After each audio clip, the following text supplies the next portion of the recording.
All right, so let's finish this thing up for this F equals MA stuff. Let's see, what do we got here?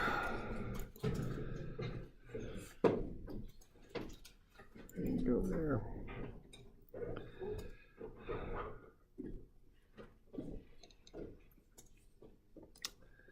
So what we just did there was statics, okay? And we got a nice free body diagram. We got that block B. We got everything squared up to the ramp. So we got the normal force normal to the ramp, and then the other force parallel to the ramp. And we solved for the unknown tension that was required to get that block to just start moving. And then once we found the tension, we applied it over to block A and solved for the mass required to generate the tension, basically.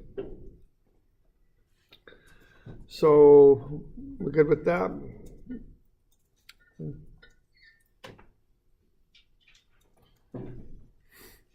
Okay. All right, now why don't we do the same thing, but let's see what it's going to take to make that block accelerate at 2 meters per second squared. So you'll notice the free body diagrams are very much the same as what we just had, with a couple exceptions. The first exception is there are now accelerations. I didn't have to put those on there when I did the impending motion because there wasn't any acceleration. I was just looking at just a force that was required to get the thing to just start moving. So there really wasn't any impending acceleration. But now there is, so I got to put those accelerations on there. Okay? So like that. So they're accelerating, the B's accelerating down the ramp, and of course A is going to accelerate down. Now the friction, and the other thing that changes is the friction will change slightly, because instead of 0.4 for the coefficient of friction, it's 0.36, because it's now kinetic friction, because it's going to move. So when I was doing impending motion, I just used static friction, but now it is moving, so the friction will be just a bit less, it'll be kinetic. So that changes the friction slightly. So why don't you generate an equation there for block B? And you know, I'm trying to get something across here, and what I'm trying to get across is the left-hand side is just like statics. So just do the equation on the left and then set it equal to MA on the right. See what you come up with there. Some slight changes there, as I say. The friction is just a bit different.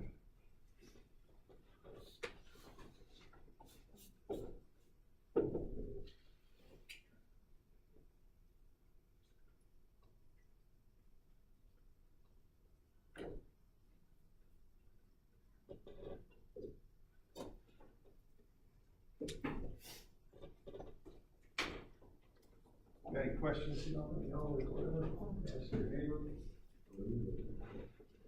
just want to write up an equation, a static equation for the block on the left.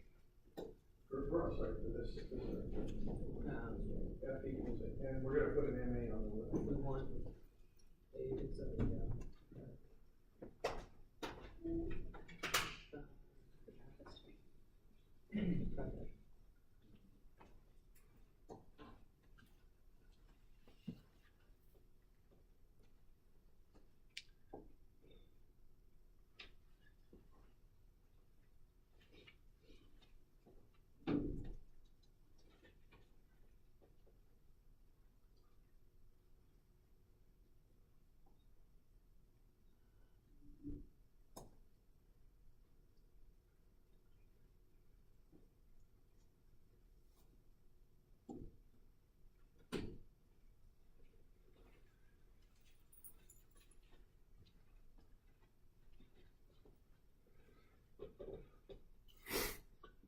Yeah. So would the tension be equal to the leftover force? That's statics. Okay. Yeah. It'll equal leftover force in MA, basically.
We'll get to something like that.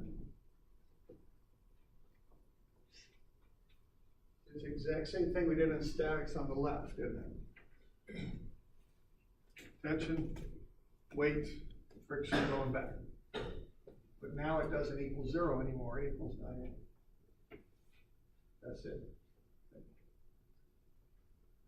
Okay with that? Good.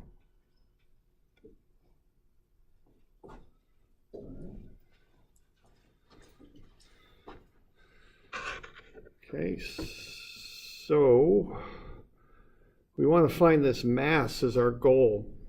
So we want to solve for the tension, I guess. So let's do that.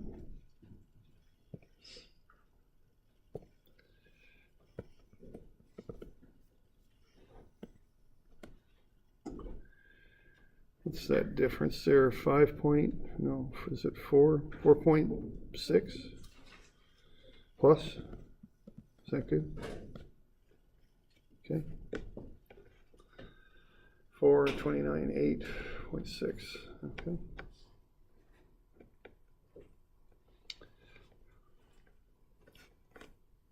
So now I know what the tension has to be in terms of the acceleration. Good with that? So take that, put it up there, because I'm after the acceleration. That's what I want to solve for. And then write up an equation for A and try and find the acceleration. Or actually, I'm sorry, no, we want to find the mass of A, don't we? Oh, hang on, I'm sorry. I kind of got lost here. We know what the acceleration is, right? Yeah. My bad, I'm sorry. Got too many unknowns here. It's 2.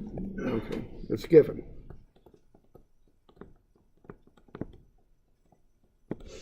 So 9 kilograms times 2 meters per second squared. So what we're going to get there for the tension, is it 22.6?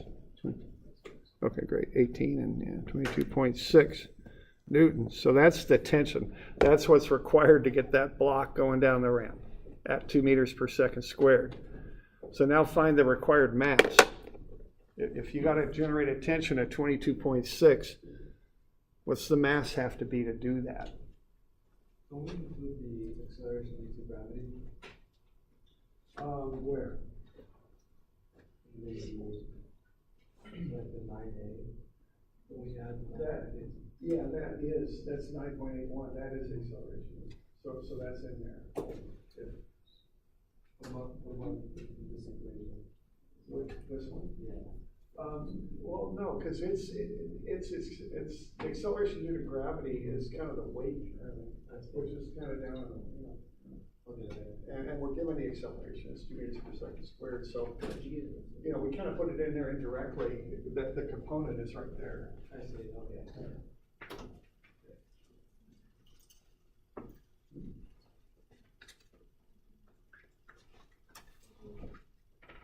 And let's see here.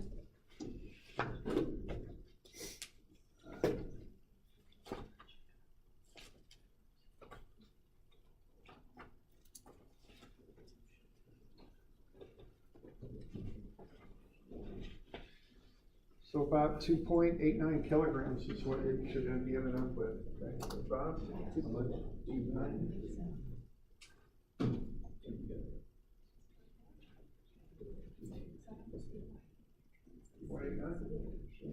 Yeah, so we're after.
Okay, so you're going to have sum of Fy equals MAY. For some reason I put positive up there. Tension up, weight down. Now the weight is in terms of the mass. I don't know what it is. It's 9.81 times the mass. That's the weight. That goes on the left because it's a weight. It's a statics deal. So it goes on the left. It's negative because it's down. And that's going to equal, as I have it drawn up there, negative 2ma. I called positive up there for some reason. I'm not sure why I did that, but I did. Okay. So that's how I set that up. Even though I've got the weight expressed as the acceleration due to gravity times the mass, it's still a weight, so it's on the left. And then the MAY, as I have it, if I have my signs there, it'll be minus 2ma. Minus because it's going down.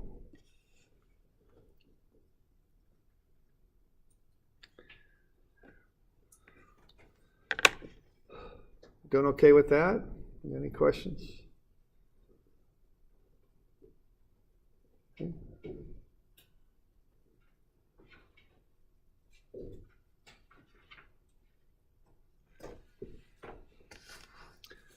All right.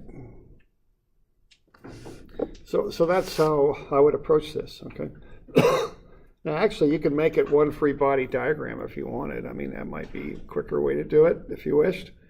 I've seen people doing that way too, but I just figured I'd kind of work through it this way just to illustrate what we're trying to do there. Okay. All right. So static stuff on the left, dynamic stuff on the right. Okay.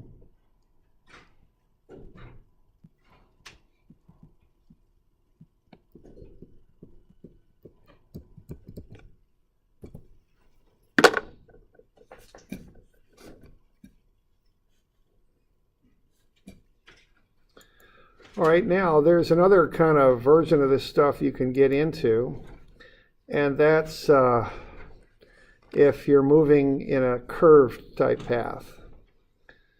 All right, and what that does is that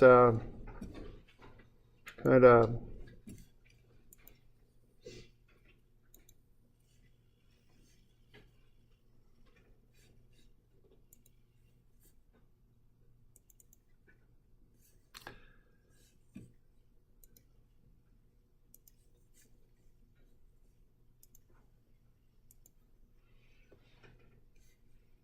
all right, so let's have a look now if things are moving in curves. So curvilinear motion has normal and tangential accelerations, and you can analyze those using F equals ma. So that's the one kind of extra little bit with this. If you've got curved motion, is you want to look at the motion and figure out the normal and tangential accelerations. And that's really about it. So let's have a look at 330. So let's say we got a collar and it's sliding on this circular track. Let's find the normal force exerted on the collar by the track and the rate of change of the velocity of the collar. Now, one thing I've gotten a little bit better at here on tests, just so you know, is it's important on a lot of these problems whether they're in the horizontal or vertical plane. So what I'll do, I'll put an arrow on there if they're in the vertical plane that says up. So that way you know that's up, okay? So vertical plane is like a wall, up and down, gravity affects it. The y-axis is gravity then, okay? Horizontal plane is like a table, and basically the z-axis, I guess, then is down, okay? So, but on a test I'll put up, and I'll use horizontal and vertical plane, those terms. So just get comfortable with those, okay? And I'll put up arrows if they're in the vertical plane. All right, so that's kind of sliding down that circular track. All right, so what we're going to do on this one is we got a little bit of preliminary work to do to figure out accelerations and things. We've got the velocity is 2 meters per second. We got the radius is 0.42 meters. So what I would do with that first, I would start to work with that and get it broken up into components. So when I've got these curve problems, I very often, maybe not always, but often look at normal and tangential components to analyze things with, okay? So the weight there would be mass times gravity, so that's 13.73 newtons. Of course, that acts down. Now I do a bit with the angles here to kind of figure out how to get onto that normal tangential kind of axis system here. So the angular bit is right here. I've got 41 degrees given, that's right there. So parallel angles will get me 41 right there. And often what happens here is you get a series of 90-degree angles that you can work with. Usually there's two sets of axes. So in our case, we've got the normal and tangential axes. That'd be the normal, and this would be the tangential. Of course, they make a 90-degree angle. And I've got 41 there already, so if I take 90 minus 41, I'll get that 49. And then once I've got that, I've got a second set of 90-degree axes. Right there and there, just x and y. So I'll go 90 minus the 49, and I'll get back to 41. So that's where those angles are coming from. You could probably do it in different ways, you know, it's just a matter of working them out, but somehow you want to get those angles there, the 41, the 49, and the 41. Okay.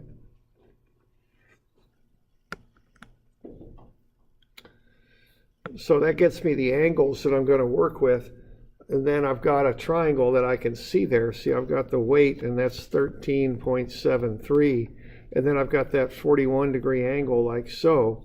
So what I would do with that is I would break that weight up into normal and tangential components because the accelerations are normal and tangential, so it makes sense to get the weights broken up that way too, so everything matches. So what I'm doing there, I've just got a 13.73. The weight itself is the hypotenuse, and then I've got the two legs of the triangle there. I'm going to vectorize that thing. And then I've got, what, 41 up here, don't I? So this will be cosine 41, because that's adjacent to the angle, 13.73. And this other one is opposite the angle, so that'll be a sine 41. 13.73. So I'll get those figured up. So the tangential component of the weight is 10.73.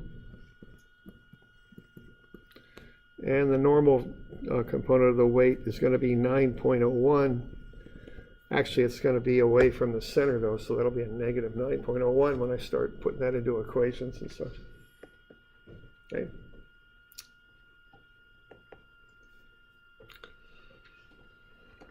So that gets me those components of weight.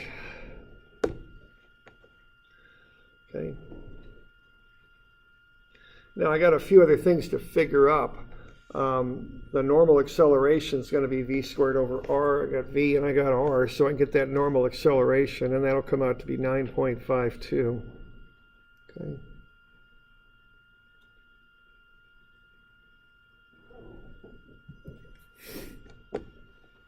So that'll go in the normal direction in towards the center. The normal force of the track on the collar will be in towards the center. And that's enough to start doing the F equals ma stuff, okay?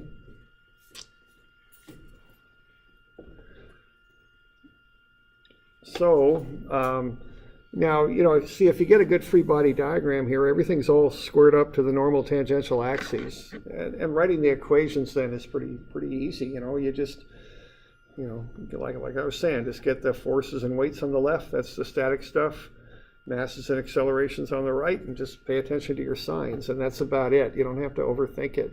If you get yourself a good free body diagram, the rest just kind of falls out.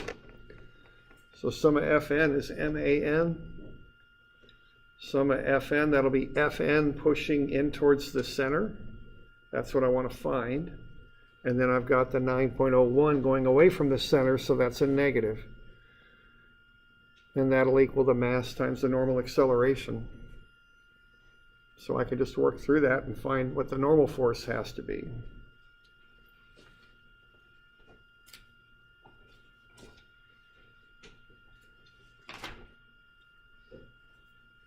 Okay.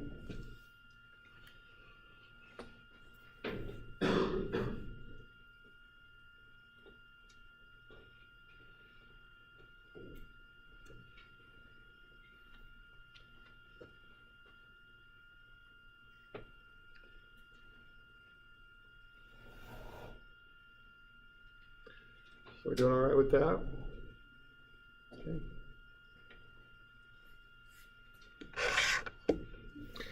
And then you can do the same thing in the tangential direction. Now the one thing, I think we got some friction on this, and yeah, we do. It's the coefficient of friction is 0.11. So I found the normal, it's 22.3, and even though this is on a curved path, I can just go ahead and multiply that by the coefficient of friction, and I'll get the friction, which opposes the velocity, is what it does, okay? Okay, so I got that normal, 22.3. So multiply that by mu, and I'll get the friction, that's 2.46. And I've already got it on your sketch. See, it's going in the opposite direction as the velocity.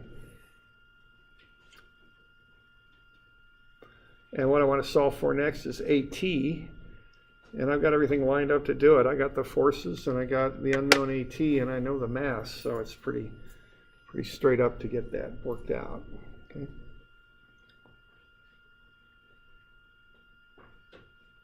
Yeah, question there. So in the case of a force, the friction, you can just literally take mu and multiply it by the normal force. You don't have to change it back to velocity or no. No, it's just, I'm just using this basic equation there. And even though that's on a curved path, it's fine. I can use the normal times mu. Does that answer your question okay? Or? Yeah, because I'm just used to having the... oh, never mind. I'm thinking something else because I've read that it's normal force times. Okay, we're good. All right. Okay. So yeah, that'll work in this situation too. So 2.46, and that opposes the motion.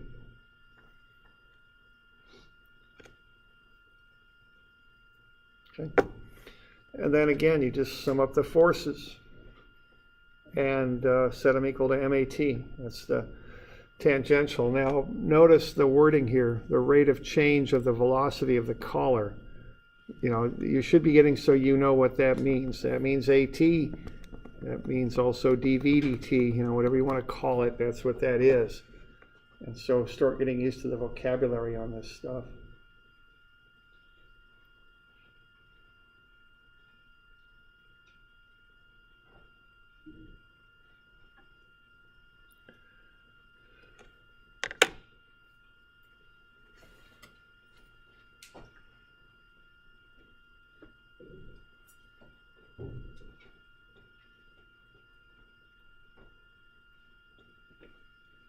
Okay, so then we just go F equals ma again. It's in the tangential direction.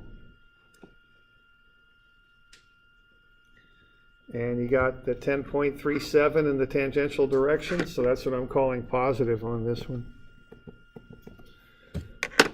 And then subtract off the friction, and that equals the mass times the tangential acceleration, and you can figure up the tangential acceleration. Okay.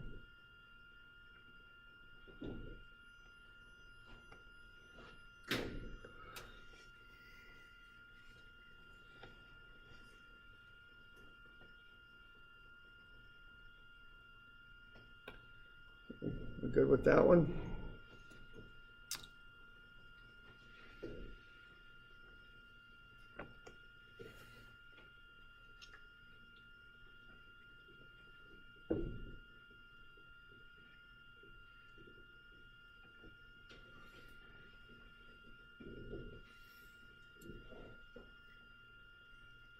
Okay. So that's one example there. And what we're doing there, we're just getting everything along the normal and tangential axes. That was the approach on that.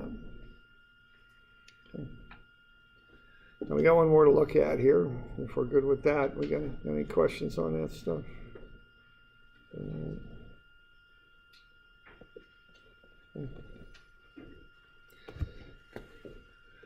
All right, this is something that's pretty popular in dynamics books and physics books. Let's see what we got to do if we're going to take a car around a curved road.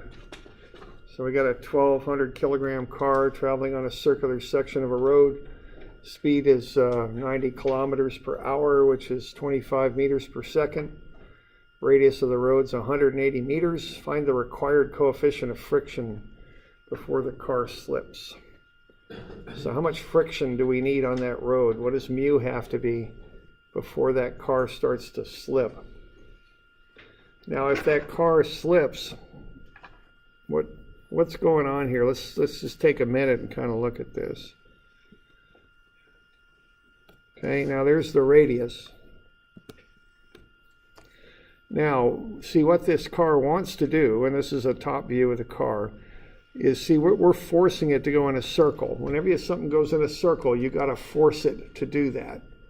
Okay, if using Newton's physics there, that's what you got to do. Now, what this car essentially wants to do is go straight, but you've got to pull it into the center to make it accelerate, to make it go. To go in a circle. So we got that normal acceleration happening here. Okay, so anytime something goes in a circle, it has a normal acceleration in towards the center, and something has to cause that normal acceleration, and that's a force. So anytime you want something to go in a circle, you got to push it inward with something. And in this case, that push is going to be the friction. Okay? So that's the idea here. So why don't you get a free body diagram going to that car, all right? So that's a front view of the car. Here's the center of the road. You know, the scale isn't very good, but that's the center of the road. What's a free body diagram of that thing going to look like? And when we do dynamics, we want forces and accelerations on those things on our free body diagram.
All right.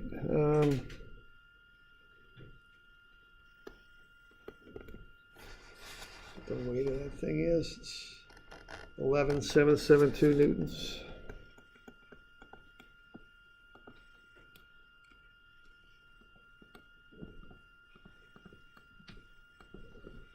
Like that. Normal force pushing up.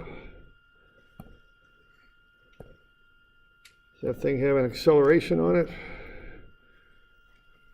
Hope so.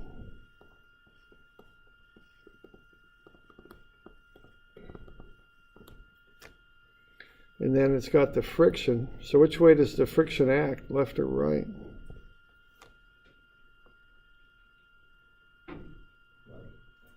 Yeah, max left. You need the friction to push it in. Okay?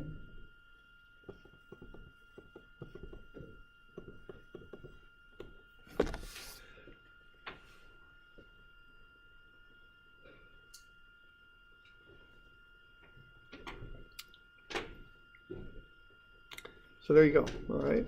We okay with that?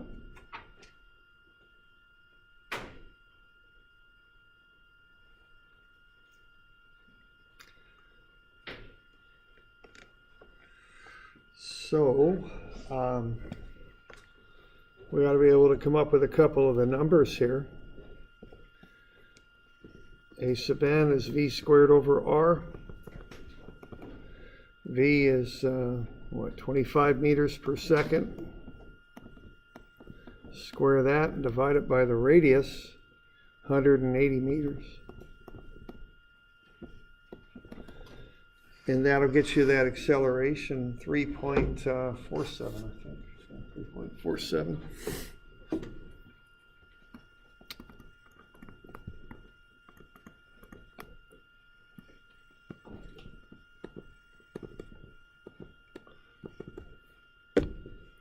Okay.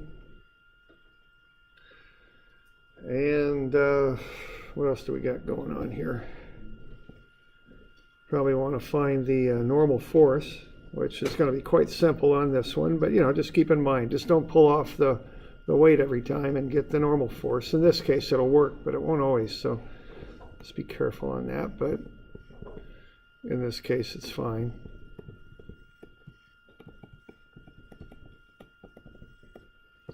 So Fn is equal to the weight.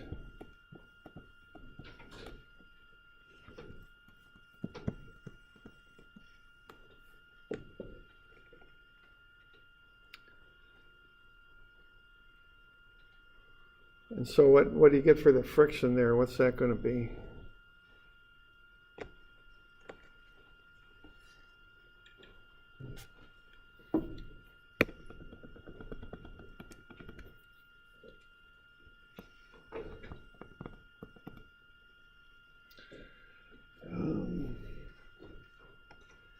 I'm going to call this sum of fx. I got two normals there, so I don't want to confuse them. So I'll just subscript that with an x. Just like that. And just look at the x direction, and you should be able to back into what the friction has to be, okay? So what's happening here is we're going to make the thing accelerate to the left as it goes around that curve. So to make that happen, we've got to push on it. We got to have a force to the left, and that's friction that has to do that. So the friction will equal ma. That's about it. And if you know the acceleration on account of the normal, which is what that acceleration is, you can find force of friction. Okay.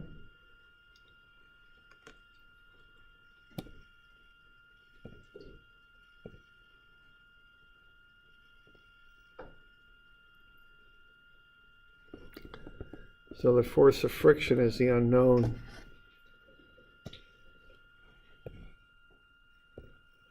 And that's going to equal the mass.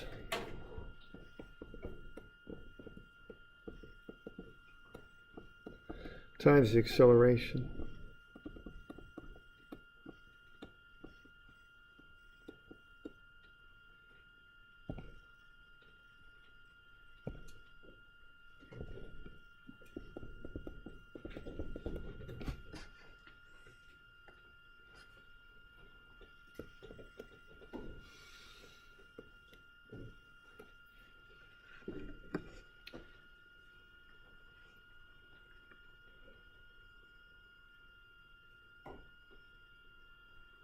Okay, we're good with that?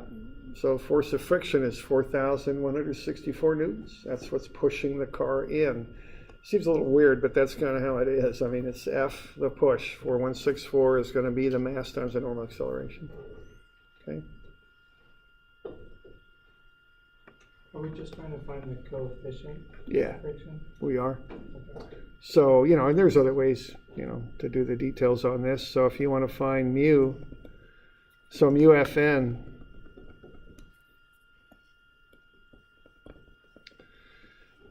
is equal to the force of friction. So what mu is going to be is force of friction over Fn. And we got the force of friction, now it's 4,164, and we got Fn, it's 11,772. So you can divide those out, and you'll get the coefficient, it's 0.354.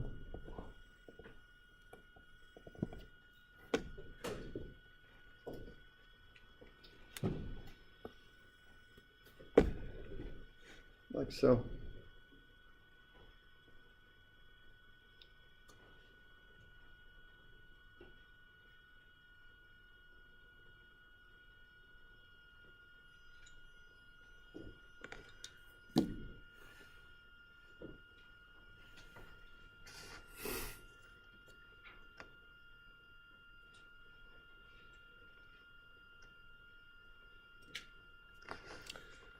Got any questions on that? We're doing all right? Okay.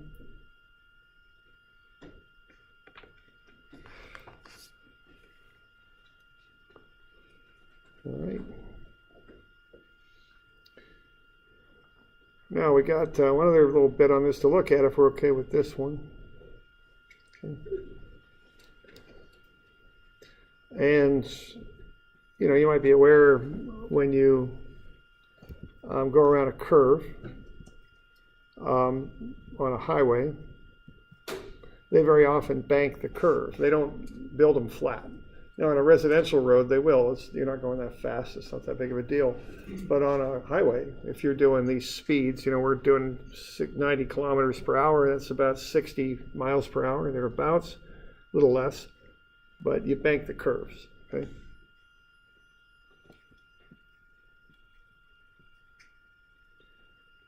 So let's go ahead and look at that in this mode here. It's the same problem now, but what we're going to do is instead of relying on friction to force the car in, we're going to bank the road and try and make the car go in on account of the banked road. And the civil engineering term for that is super elevation is what they call it. And when they stake highways, they'll stake them out kind of gradually to kick up to that bank angle. All right, so what I've done there is the same stuff we did on the previous example. They've got the same parameters, same speed, same road, same mass of the car, same everything. So I just went ahead and got the weight and the normal acceleration. Now let's start off, which way does A sub n act? And what I mean by that is, if you're going around a banked track like that, really what you're doing, you're traveling on the inside of a cone, as if you think about it, kind of a flat cone. Now that's a very much an exaggerated cone that I've got drawn there, but that's the idea. So which way are we going? Are we going that way? Are we doing that? Or are we doing that? Which one are we dealing with here, okay? For a normal. It's perpendicular to the plane, isn't it? So which Or one? to the curve, sorry. To the curve? So which of the three would it be? Bottom one? Okay. We got some opinions on that. We got any other opinions? Top or the middle. If it's Top or the middle? perpendicular to the curve. Okay. Any other opinions? I think we got pretty well covered here. I don't know. All right, yeah, that's why I'm bringing this up, because it's a point that confuses people a little bit sometimes, so it's worth looking at, Okay. We're doing all right. So now, here's the deal. That thing's going in a curve, right? And normal acceleration, by definition, is in towards the center of the curve. So to answer this little problem, what you do is you look at the circle, which is in the horizontal plane. So even though the car is angled, the acceleration, it doesn't care about that. It's going in a horizontal circle. So the fact the car is at an angle on the road doesn't make any difference. It's accelerating in towards the center of the circle. So as you all said very, very definitively, it's obviously the middle one, right? We good? Okay, and I just want to call that out because that's a point of confusion sometimes, okay? So it's in towards the middle. It's the middle one.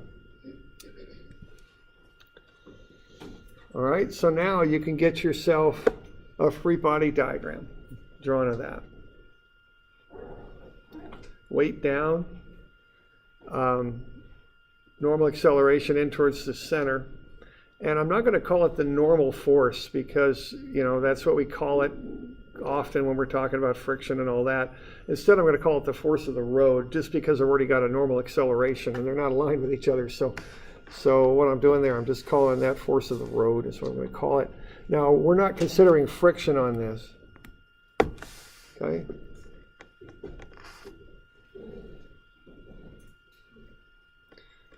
So this makes for a comfortable ride around too. You're not sliding across your car seat or anything if they get this right. Now, if you've driven around here in the winter, man, it's a disaster when things ice up and snow, because people just don't have experience and they don't quite know what to do. I mean, one common error is to go too fast around one of these curves, and if you don't have enough friction, you'll just slide up and off the road, right? Well, what's the other error? Going too slow. What happens if you go too slow? Slide down, yeah. Okay. So you gotta, and that's the thing about this. I'm from Alaska, so I've driven on a bit of ice, and I don't claim to be an expert or anything, but at least I've done it once or twice, so it doesn't scare me and make me do crazy things. But you got to hit that about right. So when you got to, and I remember once someone going very slowly up an icy hill, and I looked at that person. I went, that ain't gonna work. So I pulled a U-turn and just headed down the hill because I knew they weren't going to make it, and sure enough, they didn't. But on snow and ice, slow, steady, but don't go too slow sometimes because that can get you into trouble too. But don't, keep it under control, I guess, is the deal. Okay, so we got that. Now, what we're going to do here next, we want to solve for that force of the road. So which equation are we going to use on that? Are we going to go sum of Fy equals 0 or sum of Fy prime is 0 on that? I feel like this is a game show. I've got a Chevy Malibu back by here on the door. If you get all these right, you'll win the Chevy. Should we choose door number 3? Yeah, door number 3. Okay, let's see. Any ideas on this? I know we're getting close here to the end, but. Okay, I'm going to do that. And the reason is, if it looks a little funny, often when you got ramps, you want to align things to the ramp. But I don't want to do this because the reason is this equation isn't valid. What the equation would have to be would be sum of Fy prime is cosine theta times m times an, see? Because there is acceleration in the y prime direction. So you can't just set sum of f equals to 0. So your equations are going to get more complicated if you go with an axis system like that, because you're going to get that component there. It's not cosine, my bad, it's sine. Okay? So we got to look at the whole thing, and so we're going to do this one, because I can set up sum of Fy as 0. It looks a little different than what you might be used to, but you can do that. Okay?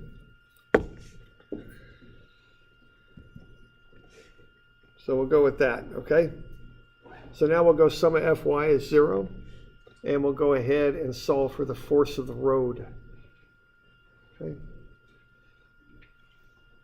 So instead of doing the cosine theta times the weight, we're going to go the weight straight up and down minus plus cosine theta force of the road, see? And I don't know what theta is yet, so I can't do too much with that, but I'll write it down. I've got it. So cosine theta times the force of the road is 11,722 newtons.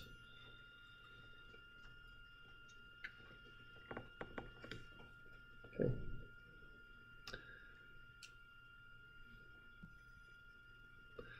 Okay, then I'll go sum of Fx is max to the left. And what I'm going to do with that, see, I got to pick up the force of the road. The road force is pushing the car in. It's replacing the friction that we just used. So it'll be sine theta times the force of the road. Okay. So what I've got this time is I've got that force of the road, and then I've got this vector triangle. Force of the road is the hypotenuse. I want that component right there. And so that'll be sine theta. Theta's up here. Times force of the road. And that's going to be the mass times the normal acceleration. So now I got it to here. And what I want to do, I want to find the angle theta. Now it's a little messy doing trig unknowns like this, but there's a nice easy solution out of this one. You just got to see it. If both those equations are equal, you can divide one by the other, and the resulting expression will still be equal. So if you go sine theta f road over cosine theta f road, that'll equal the 4164 over the 11772. And the f roads cancel out. Sine over cosine gets you tangent. So the angle is supposed to be 19.5 degrees. That's how that would work.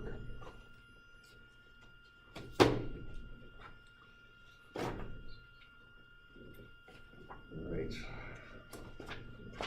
So that's a little bit of information there. I mean, this stuff's a little tricky sometimes, but we'll start with that. I'm going to get you a fair amount of homework to do. We also need to have a midterm. Yeah, no, not much. What do you guys? The options would be Wednesday next week or Monday the week after. That's a surprise. Okay, y'all okay with that? Week from Monday. Okay, is that better? Is that kind of off your other midterms? Is that good? So, what? Wednesday? Wednesday. What's that? Not sure. It'll be that week, maybe a little later. No, I won't do that. Okay, we'll tentatively. Sounds like Monday's kind of the idea, but we'll talk about it if you want. Just think about it for next time, okay? And These will be due Monday. Yeah, this coming Monday. These will be a little bit of work. This is a little different material. So 16th, that's the 23rd, I think. All right. Okay.